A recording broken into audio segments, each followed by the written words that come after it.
초대교회 처음 교회 모습은 과연 어떤 모습이었을까요?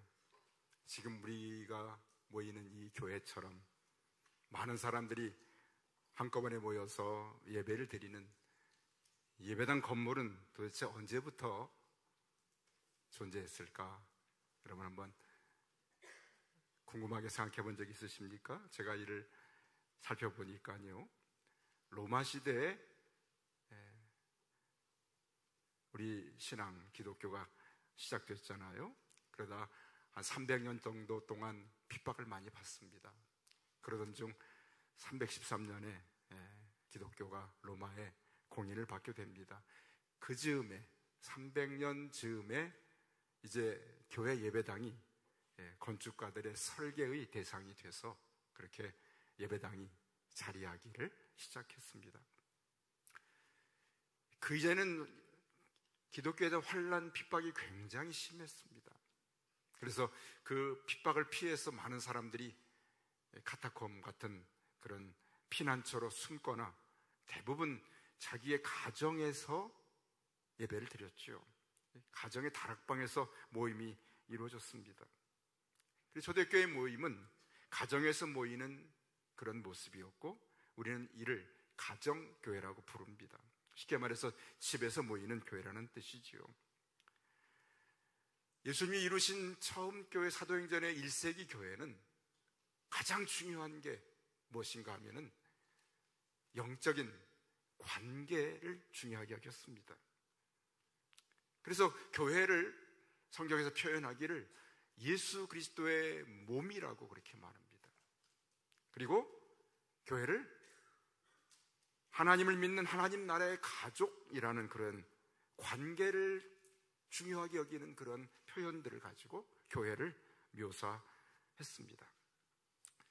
지금은 교회들이 어떤 영적인 관계보다도 어떤 조직이나 기관의 모습으로 많이 변했지만, 사실은 교회를 주께서 이루실 때 기본적으로 원하셨던 것은 바로 그리스도와 우리 사이의 영적인 생명의 관계, 예수님은 우리의 머리가 되시고 우리는 그분의 몸이 되는, 그래서 그분과 우리 사이가 생명의 관계를 나누는 그러한 생명 공동체를 이루는 것이 예수님이 교회를 만드신 뜻입니다. 그리스도의 그러한 성령의 새 생명으로 거듭난 사람들이 모여서 생명의 관계를 가지고 서로 교제하며 살아가는 것이 교회의 진정한 모습이지요. 그래서 세 가지가 있어야 하는데, 머리 대신 예수 그리스도를 따라야 하고, 그리고 그분을 따르는 성도들이 모여서 영적 가족의 관계를 이루고, 그리고 그 안에서 서로를 섬기는 것이 주께서 원하시는 교회의 목적이었고, 이루고자 원하셨던 교회의 선하신 모습인 것을 우리가 알 수 있습니다. 바울은 오늘 로마에 편지를 보내고 나서 오늘 16장 마지막 장에서 여러 사람의 이름을 소개하면서 과연 이상적인 교회가 어떤 모습인지를 우리에게 알 수 있도록 소개해 주고 있습니다. 이 바울 사도와 영적인 관계를 맺었던 많은 사람들의 이름을 나열하면서 그들이 어떻게 그 교회 안에서 서로 섬기고 수고하고 헌신하고 서로를 사랑했던 그런 이야기들이 어떻게 펼쳐졌는지를 우리가 2000년 전에 성도들의 삶의 신앙의 모습들을 16장에서 발견하게 됩니다. 가장 먼저 바울이 소개한 그 사랑스러운 성도는 1절에 보니까 읽지 않았습니다만, 교회의 갱그리아 교회의 일꾼 우리 자매 베베라는 그런 여자 집사님 같습니다. 그분을 바울이 가장 첫 번째로 소개합니다. 그러면서 그분에게 그 자매가 로마 교회를 방문하면 이렇게 접대해달라고 말합니다. 너희는 주 안에서 성도들의 합당한 예절로, 2절에 보니까 그를 영접하고 무엇이든지 그에게 소용되는 바를 도와주라.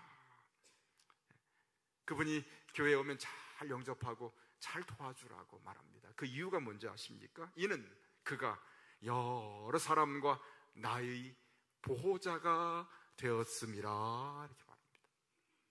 베베라는 분이요, 바울 사도와 여러 사람에게 보호자가 됐다고 말합니다. 이 보호자란 의미는 당시의 사회적인 어떤 지위를 가지고 또는 자신의 재산을 가지고 그들을 돌봐주는 충성된 일꾼이라는 그런 뜻입니다. 베베 집사님이 바울 사도를 충성되게 섬겨드리고 많은 사람들에게 자신의 지위와 가진 물질을 가지고 도와준 사람이었기 때문에 오늘 이분을 너희 로마 교회가 잘 영접하고 그렇게 섬겨주라고 부탁하는 말씀을 듣게 됩니다. 이처럼 서로 간의 어떤 영적인 관계를 통해서 섬겨주고 도와주고 영접하고 예의를 갖춰서 그렇게 대해주는 그런 일들이 바로 교회 안에서 이루어졌던 것이죠. 어떤 교회의 외적인 그런 모습보다도 그 교회 안에서 일어나고 있는 영적인 그런 일들을 이 처음 교회 초대교회는 중요하게 여겼던 것입니다. 오늘 저와 여러분이 가장 관심 있게 보려고 하는 그런 대상은 오늘 3절, 4절, 5절에 나오는 한 부부의 이야기입니다. 그 부부의 이름은 아내가 브리스가하고 남편이 아굴라라는 그러한 이름을 가진 부부이지요. 바울은 오늘 3절에 그들을 소개하기를 그리스도 예수 안에서 그분들은 나의 동역자들입니다 이렇게 말합니다. 나의 동역자들입니다 이렇게 말하죠. 이 부부를 바울이 만난 곳은 고린도에 전도할 때였습니다. 사실은 이 부부가 로마에 살았는데 황제가 유대인들을 추방하는 명령을 내렸기 때문에 로마를 떠나서 고린도에서 바울을 만나게 됩니다. 복음 안에서 만나가지고 또 하는 생업의 일들이 같은 일을 하는 사람들이었어요. 이 부부가 했던 일은 천막을 만드는 기술을 가졌기 때문에 천막을 만들면서 생업을 유지하는 사람들이었고 바울 사도도 때때로 자신의 필요한 물질이 있었을 때 이 천막 만드는 일을 통해서 물질을 얻어서 선교의 사명을 다했습니다. 그때 이들과 같이 같은 집에 머물면서 같은 일을 하면서 복음을 위해서 수고한 부부가 바로 브리스가와 아굴라 부부였던 것을 보게 됩니다. 오늘 여기 보면 3절에 브리스가 아내 이름이 먼저 나오고 아굴라가 남편이 나중에 나오잖아요. 사실은 순서가 중요한데 아마도 이 아내가 부인이 교회 일에 더 열정이었던 것 같습니다. 그래서 바울이 브리스가를 먼저 복음의 역할을 한 아내 이름을 먼저 기록합니다. 우리 교회들도 그렇잖아요. 우리 여성분들이 많이 수고하시잖아요. 그렇죠? 많이 수고. 남자분들은 대부분 이렇게 전에는 아내 따라서 이렇게 교회를 많이 오셨습니다. 우리 성도들은 절대 그렇지 않아요. 우리 성도들은 남편들이 다 열심히 입니다만 이 초대교회 베베 또는 이 브리스가를 보니까 여성분들이 얼마나 역할을 많이 했는가를 보게 됩니다. 그런데 이 부부가 바울 사도에게 어떤 의미를 가진 그런 부부였는가 하면 오늘 4절에 바울은 그 부부를 소개하길 이렇게 소개해요. 여러분 같이 한번 읽어볼까요? 4절에 뭐라고 그들을 소개했는지 같이 읽습니다. 그들은 내 목숨을 위하여 자기들의 목까지도 내놓았나니 나뿐 아니라 이방인의 모든 교회도 그들에게 감사하느니라. 아멘. 바울의 목숨을 위해서 자기의 목까지도 내놓은 부부라고 그렇게 말합니다. 여러분 어떤 표현이 이보다 더 이들의 사랑, 섬김의 관계를 다르게 더 깊이 표현할 수 있을까요? 내 목숨을 위해 자기 목까지도 내어놓았다. 이 표현은요, 사형집행자가 지금 도끼를 놓고 목을 자르려는 그 순간에 그 목을, 바울의 목을 밀쳐내고 자기의 목을 들이밀 수 있는 그렇게 자신을 사랑해준 부부라고 말합니다. 바울이 복음을 위해 섬겼다가 극심한 핍박을 받습니다. 그때마다 바울의 생명을 돕고자 구원하고자 위험을 무릅쓰고 도왔던 부부입니다. 바울이 고난 가운데 있을 때 정말 죽음의 각오를 가지고 생사를 넘나들 때 고락을 함께 했던 부부가 바로 브리스가 아굴라 부부였던 것이죠. 여러분 얼마나 아름다운 관계였던지요. 저는 오늘 이분들의 이러한 헌신과 수고와 섬김과 희생이 어떻게 교회 공동체를 통해서 이루어졌을까를 오늘 보기 위해서 이 말씀을 찾은 것이죠. 그 답이 5절 말씀에 나와 있습니다. 어떻게 그들은 어디서 만나가지고 이런 사랑을 나누고 이런 섬김을 서로가 베풀고 살았을까? 어떤 공동체 교회를 통해서 어떻게 그 만남을 이뤘을까 하는 것이 5절에 답이 있습니다. 여러분 5절 같이 한번 또 읽습니다. 또 저희 집에 있는 교회에도 문안하라. 내가 사랑하는 에베네도에게 문안하라. 그는 아시아에서 그리스도께 처음 맺은 열매니라. 아멘. 오늘 바울은 브리스가와 아굴라의 집에 교회가 있었다고 말합니다. 저의 집에 있는 교회라고 교회를 그렇게 소개하고 있습니다. 이렇게 같이 모이는 건물이 있는 교회가 아니었고요, 브리스가 아굴라 집이 교회였습니다. 자신의 집이 교회가 되어서 거기서 예배하고 거기서 교제하고 그리고 다른 사람들이 찾아와서 함께 예배드리는 그 장소가 바로 그들의 집이었습니다. 가정교회였지요. 브리스가와 아굴라만이 아니었습니다. 다른 성경에 보면은 여러 군데 가정에서 이뤘던 교회의 이야기들이 나옵니다. 처음 성령 강림이 임하셨던 마가의 다락방도 사실은 가정교회였습니다. 빌립보에서 처음 전도받은 루디아라는 여인의 집도 교회가 되었습니다. 골로새에 있는 빌레몬의 집도 교회였고요, 그리고 라우디가에 있는 눈바의 집도 그 집 자체가 교회였습니다. 로마 백부장이었던 고넬료도 베드로를 초청해서 자기의 집에서 친구와 친척들을 불러 모아놓고 정말 사모하는 마음으로 기다리다가 베드로가 찾아와서 그들에게 복음을 전하자 그 집이, 고넬료의 집이 바로 교회가 되었습니다. 처음 교회 모습은 이렇게 시작됐지요.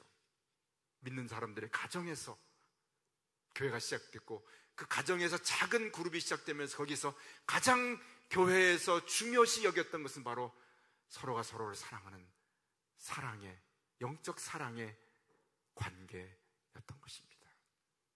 그래서 가난한 자에게 물질을 베풀어주고 내 것을 내 것이라 하지 아니하고 함께 먹고 마시면서 신앙의 공동체를 이룰 수 있었던 그러한 가장 중요한 그 근본이 됐던 것이 바로 가정에서 있었던 그 집에 있는 교회들이었습니다.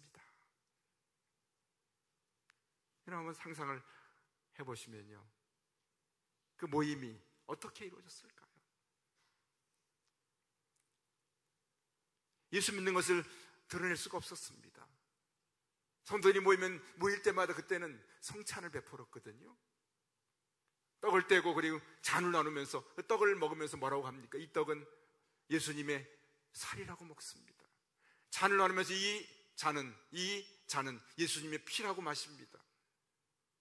그러면서 예수님의 살과 피를 기념하면서 눈물로 그분을 사모하며 예배했는데, 그러한 이야기가 불신자들 또는 이방인들, 유대인들에게 전해지면서 뭐라고 교회를 모함했냐면, 저 모임들, 저 집단들은 사람의 살과 피를 먹고 마시는 집단이라고 그렇게 교회를 모함했습니다. 그러면서 교회를 괴롭히고 핍박했습니다. 그래서 믿는 사람들은 자신들이 믿는 자인 것을 쉽게 드러내지 못하고 모임의 장소를 비밀리에 감추면서 물고기 표시를 표시하면서 그곳에 그 표시를 보고 사람들이 모였어요. 물고기가 바로 이 당시에 썼던 헬라말로 바로 하나님의 아들 예수 그리스도라는 그런 헬라말의 첫 글자를 따서 모으면 물고기라는 단어가 생성이 됩니다. 그래서 물고기를 그려가지고 그것을 보면서 믿는 자의 가정을 찾아가면서 예배를 드렸던 것이 처음 교회의 모습이었죠. 여러분들 집에서 식사하실 때 물고기 잡수실 때 그냥 잡수지 말고, 야, 이게 초대교회에서는 정말 생명을 걸고 모였던 믿는 자들의 표시였구나. 굴비 같은 거, 이렇게 조기 같은 거 잡술 때 이렇게 물고기 표시였어요. 얼마나 그들의 그 모임이 정말 애틋하고 모이면 얼마나 서로를 향해 뜨겁게 사랑했을까 생각합니다. 야고보가요, 믿음이 있는데 행함이 없는 믿음을 가진 성도들을 정말 심하게 책망합니다. 왜 그런가 하면 이런 얘기입니다. 당시 예수 믿으면 집에서 쫓겨났습니다. 직업을 잃습니다. 생계를 잃어버립니다. 삶의 터전을 잃어버립니다. 모든 걸 잃어버립니다. 예수 믿으면. 그리고 유리방황합니다. 들로 산으로. 그러다가 너무나 춥고 배고파서 물고기를 찾아서 집에, 믿는 자의 집에 문을 두드립니다. 여보시오, 저도 예수 믿는 사람인데 제가 너무 배고프고 추운데 도와주십시오. 그렇게 도움을 청했는데 문을 삐끔 열고 하는 말이 뭐라고 합니까? 말로만 배불렀으면 좋겠습니다. 참 안 됐습니다. 말로만 참 따뜻했으면 좋겠습니다 하면서 아무것도 도와주지 않는 그런 사람들은 야고보가 말하기를 너희의 믿음이 바로 죽은 믿음이라고 부짓습니다. 어떻게 그럴 수 있느냐고. 고난 속에 있는 그런 성도가 정말 찾을 것, 의지할 것이 없어 찾아온, 그래서 대문을 두드린 너희 집에서 그를 영접하여 맞이하지 아니하고 어떻게 그렇게 말로만 더웁게 하라, 배부르게 하라 할 수 있느냐고 하면서 아주 의로운 분노를 야고보가 내놓습니다. 당시에 그래서 가장 좋은, 가장 해야 될 믿는 자와 교회가 했어야 할 가장 중요한 첫 번째 선행은 바로 나그네를 영접하는 것이었습니다. 왜냐하면 수많은 믿는 자들이 나그네가 되었거든요. 바로 그런 일들이 가정에서 있는 교회에서 이루어졌습니다.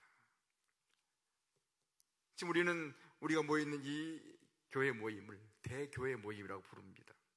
공동체 구성원 전부가 모여서 함께 하나가 돼서 예배하는 것이죠. 하나님을 섬겨드립니다. 그런데 우리의 신앙이 여기서 끝나면 예수님이 세우길 원했던 교회의 모습이 진정한 모습이 아닙니다.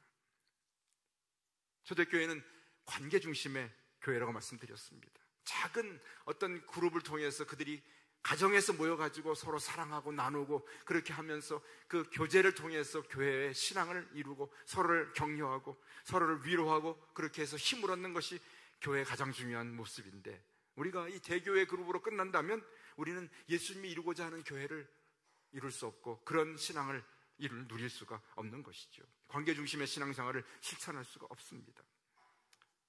그래서 우리에게 필요한 것은 주일에 다 모여서 예배를 드리지만 다른 날에 또는 함께 작은 모임을 가정에서 모여가지고 그 모임을 갖는 것이 가정교회 모임이고 우리는 교구라고 그렇게 부릅니다. 우리 교회는 지난 25년 동안 가정교회를 이루어왔습니다. 처음에 시작할 때는 그 모임이 얼마나 되겠나, 얼마나 가겠나 많은 사람들이 생각했지만 참 놀랍게도 주님이 원하시는 교회의 모습이었기 때문에 많은 그러한 수고와 헌신을 통해서 또 서로는 때로는 선의의 경쟁의식을 가지고 서로 간의 어떤 그러한 간증을 통해서 가정교회의 모습이 날로 더 그렇게 뜨겁고 열정을 가진 모임으로 그렇게 자리 잡게 됐습니다. 수많은 분들이 수고 헌신을 했죠. 지난 20여 년 동안 자신의 가정을 예배 장소로 끊임없이 제공했던 가정들도 있습니다. 직장에서 금요일이 되면은 각종 모임과 회식이 있어서 거기에 가야 되지만 때로는 그들에게 다른 말을 하고도 그 자리를 피해 나와서 이 모임에 참여한 성도들의 그 모습이 있었습니다. 그런 수고 헌신을 통해서 우리 교회가 지금 18 가정교회를 가지고 모여서 주님께서 원하시는 그러한 관계 중심의 교제를 이루는 그런 작은 교회를 이루고 있습니다. 모임은 3가지를 합니다. 모여서 주일에 드는 말씀을 함께 나눕니다. 주의 말씀을 나누는 시간이 행복하죠. 길지 않지만 말씀을 듣고 내가 그 말씀을 통해서 어떻게 한 주간을 살았는지 자신의 삶을 이야기하면서 때로 힘들고 어려웠던 이야기들, 남에게 하기 쉽지 않았던 그런 이야기들을 내어놓으면서 가슴을 열고 자신의 마음속에 담겨있던 아픔을 이야기하고 힘든 것을 이야기하면서 서로 눈물을 흘리면서 위로하고 격려하는 시간을 갖습니다. 거기서 그치지 아니하고 함께 손을 잡고 부둥켜 안고 위에서 서로를 위해서 기도해 줍니다. 2사람씩 기도하거나 서로 둘러가면서 기도하고 그 자리에서만 기도하는 것이 아니라 헤어져 있지만 일주일 동안 사랑하는 가정교회 교구 식구들을 위해서 기억하며 그들의 어려움과 힘든 일을 기억하면서 위하여 기도하는 시간을 갖습니다. 뿐만 아니라 나누는 그러한 교제의 시간을 통해서 신앙 안에 나누는 교제가 얼마나 아름다운지를 경험합니다. 삶의 고단함을 위로받고 그리스도의 사랑의 뜨거운 사랑을 함께 경험하는 작은 교회, 가정에서 이루어지는 가정교회 경험을 교구에서 경험하게 되지요.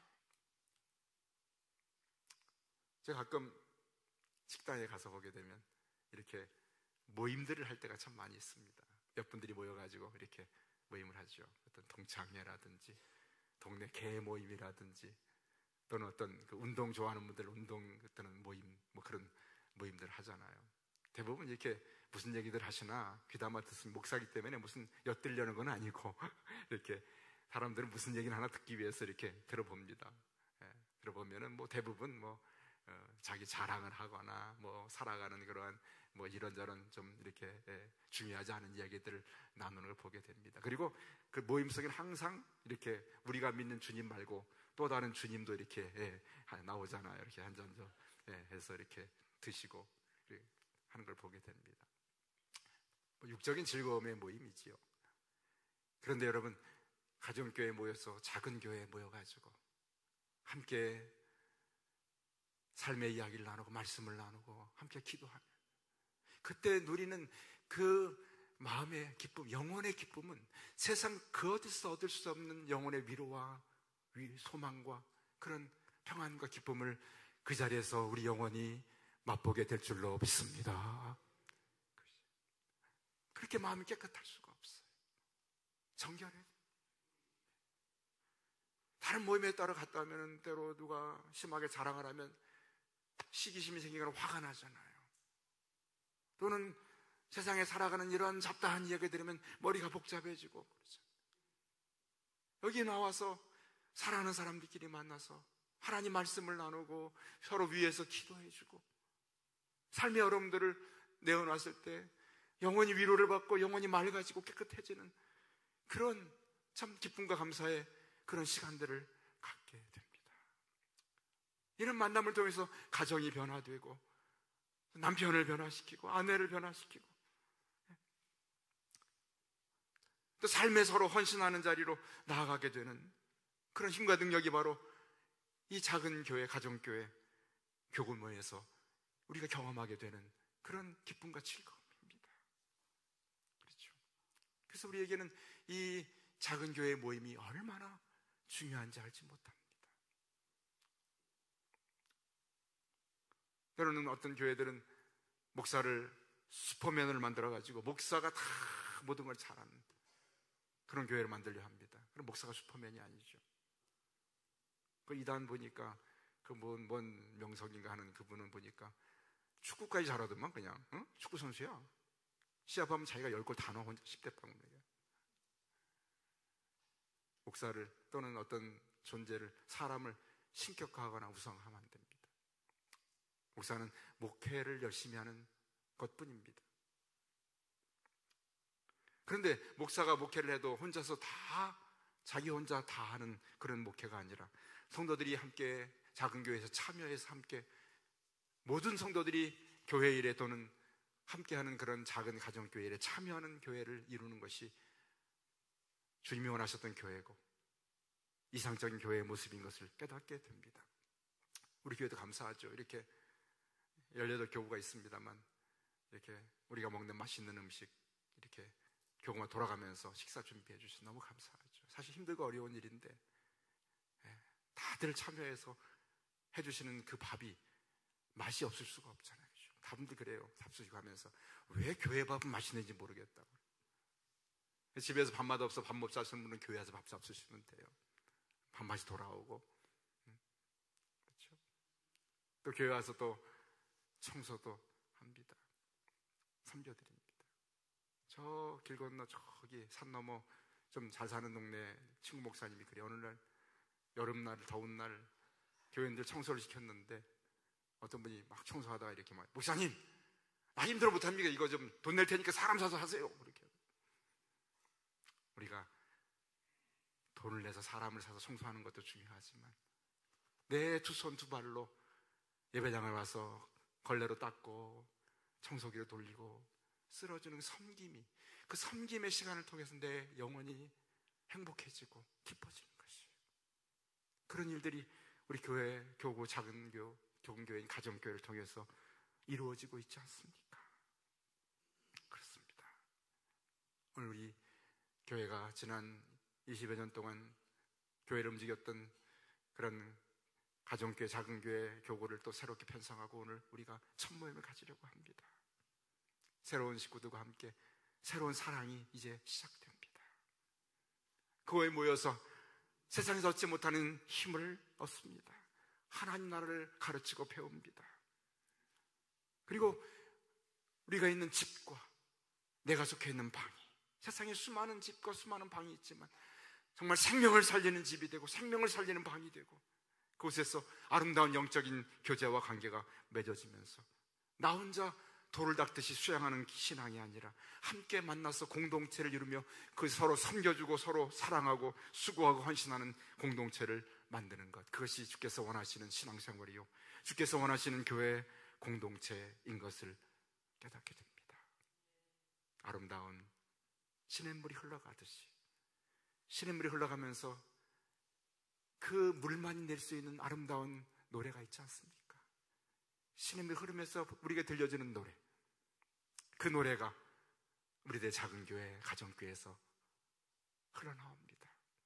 서로를 섬겨주고 이야기하고 기도해주고 말씀을 나누고 웃으면서 함께 그렇게 수고하고 헌신하는 그곳이 바로 아름다운 안영차지 흘러갈 때 내는 소리보다 더 아름다운 소리가 우리 작은 교회 공동체 안에서 날마다 울려 퍼지게 될 줄로 믿습니다.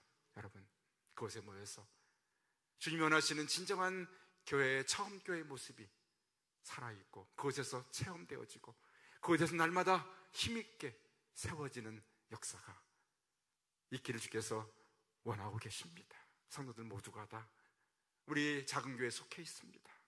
가정교회에 속해 있습니다. 그곳에 함께 참여해서 이런 아름다운 시냇물이 흐르는 아름다운 하모니를 만들어내고 그곳에서 서로를 섬겨주는 선하고 아름다운 모습을 이루어서 우리 금천교회 공동체가 대교회 공동체뿐만 아니라 이를 바치고 있는 18 작은 교회 공동체가 잘 섬겨서 정말 이 시대에 가장 아름다운 주께서 원하시는 기뻐하시는 교회의 모습, 주님이 이루고자 하시는 정말 주께서 원하셨던 꿈꾸셨던 교회가 우리 금천교회를 통해서 이루어지는 역사가 여러분의 헌신과 수고를 통해서 날마다 세워지는 교회가 될 수 있기를 주님의 이름으로 간절히 축원합니다. 아멘. 기도.